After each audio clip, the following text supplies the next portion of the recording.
नमस्कार दोस्तों, जय हिंद, वंदे मातरम। सभी प्यारे मित्रों का वेलकम, अभिनंदन है। टीटी परिवार, शिक्षकों के परिवार जायसवाल कोचिंग सेंटर पर, पावर्ड बाई शिक्षा ही प्रकाश है। सभी प्यारे मित्रों का वेलकम, अभिनंदन है। बात करेंगे दोस्तों संस्कृत पेडागोजी के शिक्षा शास्त्र, संस्कृत शिक्षा शास्त्र या संस्कृत पेडागोजी के प्रैक्टिस सेट नंबर 5 की बात करेंगे।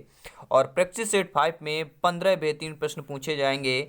और जैसे आपके सिलेबस एग्जाम में 15 प्रश्न आपके शिक्षा शास्त्र के रहते हैं, 15 प्रश्न गद्यांश और पद्यांश से पूछे जाते हैं।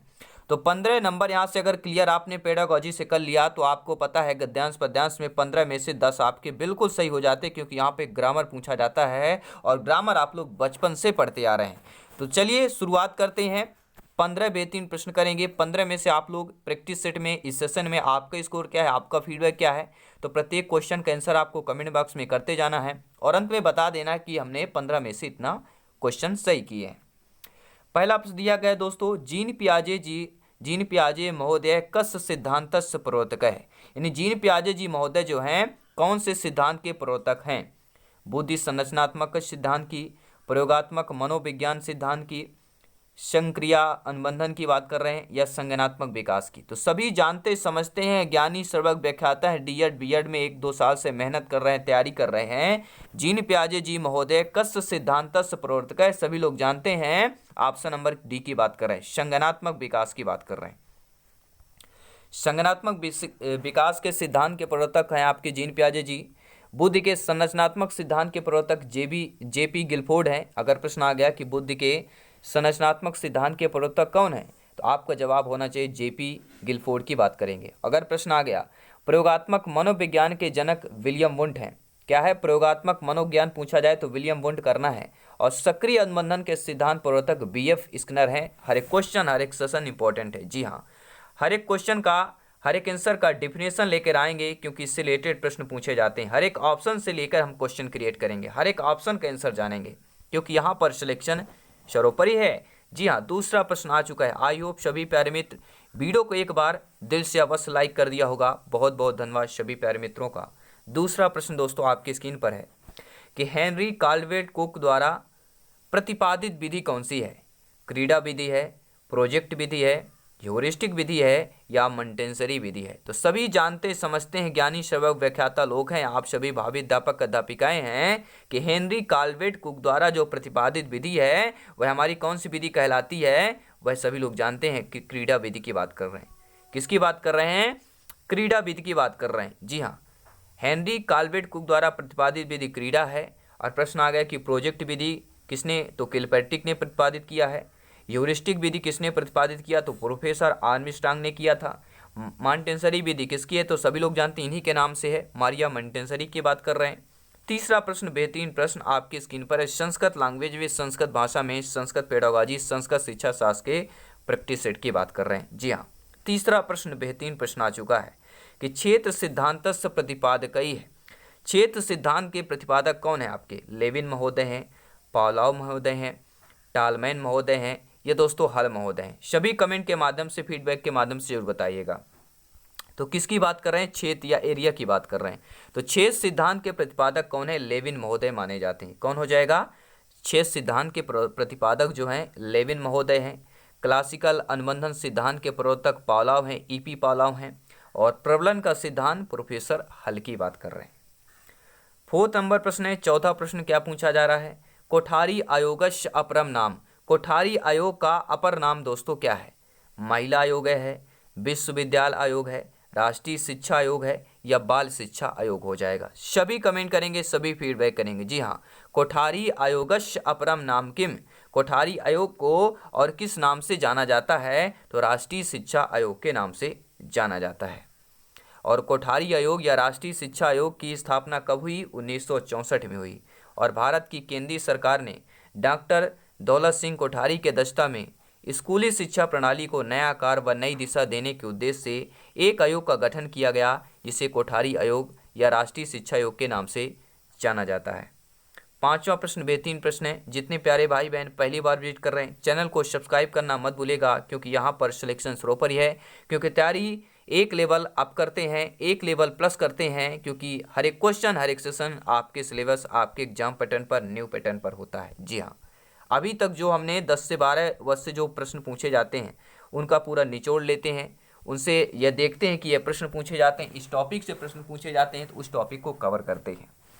5वां प्रश्न है गुरुकुल शिक्षा प्रल्याह कृते बलम कह दत्तवान, यानी गुरुकुल शिक्षा प्रल्याह में कौन किस पर बल दिया जाता था या किसने बल दिया है? गांधी जी ने बल दिया है, टैगोर ने बल दिया है, श्री अरविंद ने या विवेकानंद जी। देखिए गुरुकुल शिक्षा प्रणाली में किसने बल दिया है तो सभी लोग जानते समझते हैं कि जो हमारे विवेकानंद जी हैं इन्होंने गुरुकुल शिक्षा पर या गुरुकुल शिक्षा प्रणाली पर बल दिया है। ठीक है, उन्होंने कहा है, स्वामी विवेकानंद जी ने कहा है, ऐसे विद्यालय जहां विद्यार्थी अपने परिवार से दूर गुरु के परिवार का हिस्सा बनकर शिक्षा प्राप्त करता है वह गुरुकुल शिक्षा प्रणाली कहलाती है। और विवेकानंद भारतवर्ष में गुरुकुल प्रणाली के आधार शिक्षा व्यवस्था चलाने की राय देते थे। कई बार प्रश्न पूछा जाता है, रिपीटेड प्रश्न है कि आपके जो है भारतवर्ष में गुरुकुल प्रणाली के आधार पर शिक्षा व्यवस्था चलाने की राय देते थे। कौन देते थे? महात्मा गांधी, विवेकानंद, राधा कृष्ण।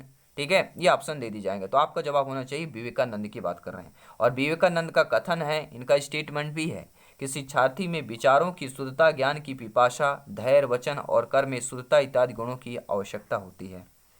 6वां प्रश्न दिया गया है कि विनय महोदय मूल देशय का, जो आपके प्रोफेसर विनय हैं, विनय महोदय का इनका मूल देश कौन सा है? यह पूछा जा सकता है, जैसे नहीं पूछा जाता है कि प्रोफेसर विनय जो हैं किस देश के निवासी थे या किस देश के निवासी हैं?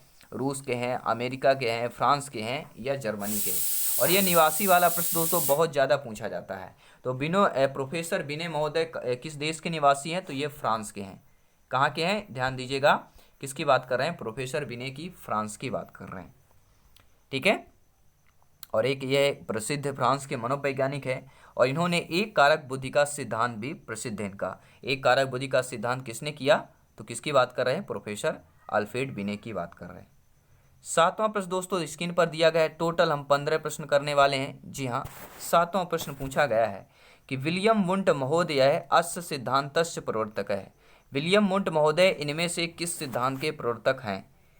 जीवन वृत्त से विधि, अंतर्दर्शन विधि या प्रयोगात्मक विधि या बहिदर्शन विधि? तो सभी लोग जानते समझते हैं आप लोग कि विलियम वुंट महोदय जिन्होंने सिद्धांत के प्रवर्तक माने जाते हैं वह हमारा कहलाएगा प्रयोगात्मक विधि की बात करेंगे, प्रयोगात्मक सिद्धांत की बात कर रहे हैं।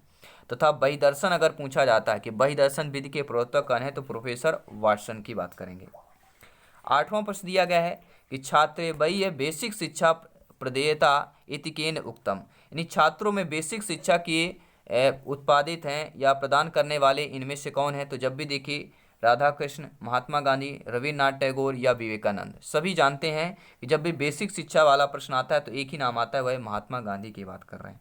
ठीक है, महात्मा जी का भारतीय शिक्षा के प्रति बहुत ज़्यादा योगदान है और उनमें बुनियादी शिक्षा अत्यंत महत्वपूर्ण एवं बहुमूल्य माना जाता है और इसे वर्धा योजना, नई तालीम, बुनियादी तालीम तथा बेसिक शिक्षा के नाम से भी जाना जाता है।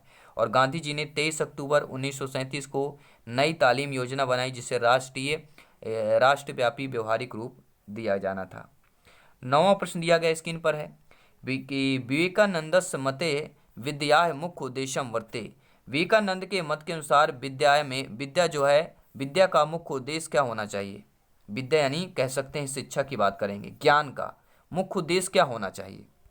आत्म विकास होना चाहिए, आत्म शिक्षा होनी चाहिए, शारीरिक विकास होना चाहिए या चारित्रिक विकास की बात करेंगे।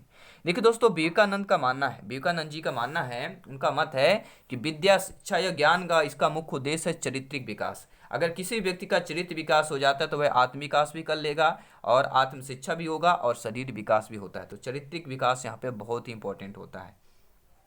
ठीक है, स्वामी विवेकानंद जी उसी शिक्षा को शिक्षा मानते थे जो चरित्रवान स्त्री पुरुष को तैयार कर सके। आज हमें जिसकी वास्तविक आवश्यकता है वह है चरित्रवान स्त्री। राष्ट्र का विकास और उसकी सुरक्षा के चरित्रवान नागरिकों पर निर्भर है और बालकों में उच्च चरित्र का निर्माण शिक्षा का प्रमुख उद्देश्य होता है। इसलिए आप सभी भावी अध्यापक अध्यापिकाओं से निवेदन है, ये सारी चीज़ें बहुत ही इंपॉर्टेंट होती हैं।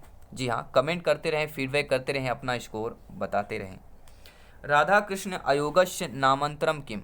देखिए, राधा कृष्ण आयोग का नाम जो है किम यानी कैसे पड़ा या किस में आपका आता है? माध्यमिक आयोग के नाम से, कोठारी आयोग, संस्कृत आयोग या विश्वविद्यालय आयोग। तो राधाकृष्ण आयोगस्य नामांतरम किम, राधाकृष्ण आयोग का नाम क्या था? तो सभी लोग जानते हैं राधाकृष्ण आयोग का नाम क्या है, विश्वविद्यालय आयोग के नाम से जाना जा सकता है। या विश्वविद्यालय आयोग किसका है, तो राधाकृष्णन का है, आपको यह ध्यान देना है। ठीक है, राधाकृष्ण आयोग या विश्वविद्यालय शिक्षा आयोग भारत सरकार द्वारा सन 1948 के नवंबर माह के भारतीय विश्वविद्यालय शिक्षा की अवस्था पर रिपोर्ट देने के लिए नियुक्त किया गया था और इस आयोग के अध्यक्ष डॉक्टर सर्वपल्ली राधाकृष्णन थे। यह स्वतंत्र भारत का पहला शिक्षा आयोग था। प्रश्न आता है, कई बार पूछा जाता है कि स्वतंत्र भारत का पहला शिक्षा आयोग कौन सा है, तो आपका एक ही जवाब होना चाहिए, विश्वविद्यालय शिक्षा आयोग या राधाकृष्ण आयोग की बात कर रहे हैं। ठीक है, 11वें नंबर प्रश्न देख लेते हैं। क्या प्रश्न पूछा जा रहा है कि स्वयंन्वेषण, ठीक है, स्वयं अन्वेषण विधि नामांतरम वर्तते, समीक्षा विधि, समूह चर्चा विधि, परियोजना विधि, ह्यूरिस्टिक विधि। यानी देखिए आपका जो स्वयं अन्वेषण विधि है इसका नाम किस नाम से जाना जाता है, तो जो आपकी स्वयं अन्वेषण विधि है यह हमारी किस विधि के नाम से जानी जाती है, तो ह्यूरिस्टिक विधि की बात कर रहे हैं। ठीक है, स्वयं अन्वेषण विधि नामांतरम ह्यूरिस्टिक विधि वर्ते, अर्थात ह्यूरिस्टिक विधि एक ग्रीक शब्द है। कई बार पूछा जाता है कि ह्यूरिस्टिक में यह शब्द कौन सा है, ग्रीक है, फारसी है, अंग्रेजी है, हिंदी है, उर्दू है, कई भी ऑप्शन दे दिया जा सकता है। तो ह्यूरिस्टिक एक ग्रीक शब्द है, यह रिस्को से बना है, इसका अर्थ होता है मैं खोज करता हूँ।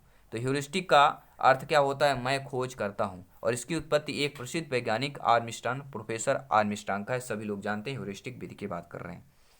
12वां प्रश्न है शिक्षण सूत्रम विदिते। देखिए जो शिक्षण सूत्र होता है वह सरल से कठिन के प्रति होता है, कठिन से कठिन के प्रति, कठिन से सरल के प्रति, या सरल से कठिन के प्रति। तो सभी जानते समझते हैं, आप लोग ज्ञानी श्रवक व्याख्याता लोग हैं, आप सभी भावी अध्यापक अध्यापिकाएं हैं। ठीक है, शिक्षण सूत्र कैसे होता है, सरल से कठिन के प्रति होता है, पहला ऑप्शन सही हो जाएगा। ठीक है, सरल से कठिन की ओर। इस सूत्र का आशय होता है कि छात्रों को पहले सरल फिर बाद में जटिल बातों की जानकारी दी जाए, जिससे पाठ या विषय में उनकी रुचि या ध्यान लगा रहे। यही शिक्षा शास्त्र पेडागोजी की बच्चों को कैसे पढ़ाना है, कैसे पढ़ाना चाहिए, इसलिए हर सब्जेक्ट में आपके पेडागोजी शिक्षा शास्त्र होता है। ठीक है, और अगर आपने पेडागोजी शिक्षा शास्त्र की अगर आपको पकड़ है, अगर आपने नॉलेज कर लिया, तो आपको सिलेक्शन पाने से कोई नहीं हो सकता, क्योंकि हमारा सपना है टोटल सब्जेक्ट में आउट ऑफ 150 में 125 प्लस का स्कोर करना और सिलेक्शन का रास्ता तय करना। तो बात करेंगे नेक्स्ट क्वेश्चन की, अगले प्रश्न की, कि व्याकरण शिक्षणस्य को अयम विधि, व्याकरण शिक्षण की कौन सी विधि आपकी कहलाती है, निगमन विधि, आगमन विधि, आगमन निगमन विधि, या बात करें सूत्र विधि की बात करेंगे। तो व्याकरण को अयम विधि, तो व्याकरण की कौन सी विधि है, तो सभी लोग जानते हैं जो आगमन निगमन विधि होती है हमारी व्याकरण की विधि मानी जाती है। ठीक है, आगमन निगमन विधि, इस विधि के 2 सोपान है आपके। व्याकरण शिक्षण की सर्वश्रेष्ठ विधि आगमन निगमन विधि है, और इसके 2 सोपान भी हैं। कि प्रश्न आ गया कि व्याकरण विधि के सोपान कौन से, तो एक होता है आगमन विधि, जिसे उदाहरण से नियम की ओर, अर्थात इसमें पहले क्या होता है, पहले उदाहरण प्रस्तुत किया जाता है, बाद में नियम की पुष्टि करते हैं। और दूसरा आपका है निगमन विधि, इसमें पूर्व नियम प्रस्तुत करते हैं, बाद में उदाहरण दिया जाता है। 14 नंबर प्रश्न है दोस्तों, प्राथमिक स्तरीय को अयम विधि समुपयुक्त है, यानी प्राथमिक स्तर में कौन सी विधि समयुक्त मानी जाती, समुपयुक्त मानी जाती, यानी अच्छी विधि मानी जाएगी, महत्वपूर्ण उपयोगी विधि मानी जाएगी। कथा विधि, प्रश्न विधि, उदाहरण विधि, या भाषण विधि की बात कर रहे हैं। तो प्राथमिक स्तर में कौन सी विधि संयुक्त विधि मानी जाएगी, सभी लोग जानते हैं हम किसकी बात कर रहे हैं, हम कथा विधि की बात कर रहे हैं। जी हाँ, प्राथमिक स्तर में कथा विधि संयुक्त विधि मानी जाती है, क्योंकि सभी जानते हैं, अगर हिंदी में जाने कि प्राथमिक स्तर कथा कहानी विषय दिया गया, शिक्षण अधिक उपयोगी होता है। देखिए बच्चों में जब आप कहानी वगैरह बताएंगे तो बच्चे इंटरेस्टेड होते हैं, आपको पढ़ने में नॉलेज होते हैं। प्राथमिक स्तर की बात करें, प्राइमरी लेवल की बात कर रहे हैं। ठीक है, बच्चे कहानी सुनते हैं, हाथी शेर जंगल की कहानी, ठीक है, कोई भी आप एक कहानी दे दीजिए बच्चे सुनते हैं, लेकिन उस कहानी में थोड़ा बहुत नॉलेज होना चाहिए, सीख होनी चाहिए। ठीक है, एक मोरल मोटिवेशन भी होना चाहिए, क्योंकि छोटे बच्चों को कथा कहानी अधिक रुचि रखते हैं। 15वां प्रश्न दिया गया है कि प्राचीन काले गुरु स्वशिष्यान केन विधिना शिक्षत इसमें, प्राचीन काले में गुरु जो है शिष्यों के किस विधि से शिक्षा दिया करते थे, आगमन विधि से, व्याख्यान विधि से, अनुसंधान विधि से, या प्रयोगशाला विधि से। तो सभी जानते हैं प्राचीन काल के जो गुरु थे, ठीक है, वह शिष्यों को किस विधि के द्वारा शिक्षा दिया करते थे, तो वह व्याख्या विधि के द्वारा शिक्षा दिया करते थे। प्राचीन काल में गुरु शिक्षकों को व्याख्या की विधि द्वारा शिक्षा का प्रदान किया जाता था। छात्र सुनकर उसे ग्रहण करते थे। पहले शुद्ध परंपरा विकसित हुई। अगर आगे कि सर्वप्रथम जो है छात्रों में ज्ञान कैसे दिया जा सकता, पहले शुद्ध परंपरा हुई, इसके बाद फिर आपकी व्याख्या विधि आई है। तो अनंतरम लेखनम परंपरा की शुरुआत किया गया था। तो ये रहे दोस्तों आज के सेशन के इस क्लास के संस्कृत पेडागोजी के प्रैक्टिस सेट नंबर 5 के बेहतरीन 15 प्रश्न, और आपको कमेंट करना है। और गद्यांश पद्यांश के भी आपको जाइए, चैनल को मिल जाएंगे, और आने वाली क्लासेज में गद्यांश पद्यांश ग्रामर की क्लास भी करेंगे। बाकी आपके बाल विकास शिक्षा शास्त्र, हिंदी शिक्षा शास्त्र, मैथ्स की क्लास मिल जाएगी, पर ईवीएस पर्यावरण की क्लास मिल जाएगी, क्योंकि यहाँ पर तैयारी तो टोटल सिलेक्शन की चल रही है। अपने प्रिपरेशन को और बेहतर कीजिए, अपने सपने को साकार कीजिए। मैं दोस्तों आपके साथ जयसवाल सर जल्द मिलूंगा next class, next session, next concept, next practice set, next model paper पर। सभी मित्रों को जय हिंद, धन्यवाद दोस्तों।